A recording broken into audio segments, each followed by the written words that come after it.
ನಾವು ಕುಟುಂಬದ ಜೊತೆ ಹೋಟೆಲ್ಗೆ ಹೋಗ್ತೇವೆ. ದೊಡ್ಡ ಬ್ರ್ಯಾಂಡ್ ಅಂದ್ರೆ ಗುಣಮಟ್ಟ ಚೆನ್ನಾಗಿರ್ತದೆ ಅಂತ ಹೇಳಿ ನಂಬ್ತೇವೆ. ಆದರೆ ನಿನ್ನೆ ಅಧಿಕಾರಿಗಳ ತಪಾಸಣೆಯಲ್ಲಿ ಕೆಲವು ಆಘಾತಕಾರಿ ಸಂಗತಿಗಳು ಯಾರನ್ನು ಕೂಡ ಬೆಚ್ಚಿ ಬೀಳಿಸುವಂತಿದೆ. ಬೆಂಗಳೂರು ನಗರದಲ್ಲಿ 3 ಸ್ಟಾರ್ 5 ಸ್ಟಾರ್ ಹೋಟೆಲ್ಗಳು ಹಾಗೂ ಕ್ವಿಕ್ ಕಾಮರ್ಸ್ ಸಂಸ್ಥೆಗಳ ವೇರ್ ಹೌಸ್ಗಳ ಮೇಲೆ ಅಧಿಕಾರಿಗಳು ನಿನ್ನೆ ದಿಢೀರ್ ದಾಳಿ ನಡೆಸಿದ್ದಾರೆ. ಈ ವೇಳೆ ಅವಧಿ ಮೀರಿದ ಆಹಾರ ಪದಾರ್ಥಗಳು, ಹಾಳಾಗಿದ್ದಂತಹ ಹಾಲಿನ ಉತ್ಪನ್ನಗಳು, ಅಶುದ್ಧತೆ ಹಾಗೂ ಸಂಗ್ರಹಣೆಯಲ್ಲಿ ನಿಯಮ ಉಲ್ಲಂಘನೆಗಳು ಪತ್ತೆಯಾಗಿವೆ.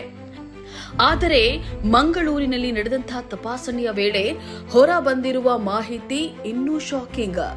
ಕೆಎಫ್ಸಿ ಸೇರಿದಂತೆ ಪ್ರತಿಷ್ಠಿತ ಆಹಾರ ಮಳಿಗೆಗಳ ತಪಾಸಣೆ ವೇಳೆ 7-8 ತಿಂಗಳು ಹಳೆಯದಾದ ಫ್ರೋಜನ್ ಮಾಂಸ ಪತ್ತೆಯಾಗಿದೆ ಅನ್ನುವಂತಹ ಬೆಚ್ಚಿ ಬೀಳಿಸುವ ಮಾಹಿತಿ ಬೆಳಕಿಗೆ ಬಂದಿದೆ.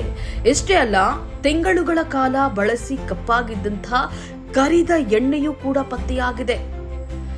ಒಮ್ಮೆ ಯೋಚಿಸಿ ನೋಡಿ, ತಿಂಗಳುಗಳ ಹಿಂದೆ ಸಂಗ್ರಹಿಸಿದ ಮಾಂಸಗಳು ನಮ್ಮ ಹಾಗೂ ನಮ್ಮ ಪುಟ್ಟ ಮಕ್ಕಳ ದೇಹವನ್ನ ಸೇರಿದ್ರೆ ಏನಾಗಬಹುದು? ಅದರ ಅಪಾಯ ಎಷ್ಟರ ಮಟ್ಟಿಗೆ ಇರಬಹುದು?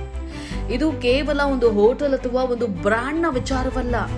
ನಾವು ಹೊರಗೆ ತಿನ್ನುವ ಪ್ರತಿಯೊಂದು ಆಹಾರದ ಗುಣಮಟ್ಟ ಮತ್ತು ಸುರಕ್ಷತೆಯ ಬಗ್ಗೆ ಯೋಚಿಸುವಂತಹ ಸಮಯ ಬಂದಿದೆ. ದೊಡ್ಡ ಹೋಟೆಲ್, ದೊಡ್ಡ ಬ್ರ್ಯಾಂಡ್, ದುಬಾರಿ ಮೆನು ಇವೆಲ್ಲವೂ ಇದ್ರೂ ಕೂಡ ಆಹಾರ ಸುರಕ್ಷಿತವಾಗಿಲ್ಲ ಅಂದಾದ್ರೆ ಅದರಿಂದ ಪ್ರಯೋಜನವೇನು? ಇದೀಗ ಆಹಾರ ಸುರಕ್ಷತಾ ಇಲಾಖೆ ಇನ್ನಷ್ಟು ಕಟ್ಟುನಿಟ್ಟಿನ ಕ್ರಮ ಕೈಗೊಳ್ಳಬೇಕಿದೆ. ತಪ್ಪಿತಸ್ಥರ ವಿರುದ್ಧ ಕಠಿಣ ಕ್ರಮವಾಗಬೇಕಿದೆ. ನೀವು ಹೋಟೆಲ್ನಲ್ಲಿ ಊಟ ಮಾಡುವಾಗ ಇಂತಹ ವಿಚಾರಗಳನ್ನ ಗಮನಿಸ್ತೀರಾ? ಈ ಸುದ್ದಿಯನ್ನ ನಿಮ್ಮ ಕುಟುಂಬ ಮತ್ತು ಸ್ನೇಹಿತರಿಗೂ ತಲುಪಿಸಿ.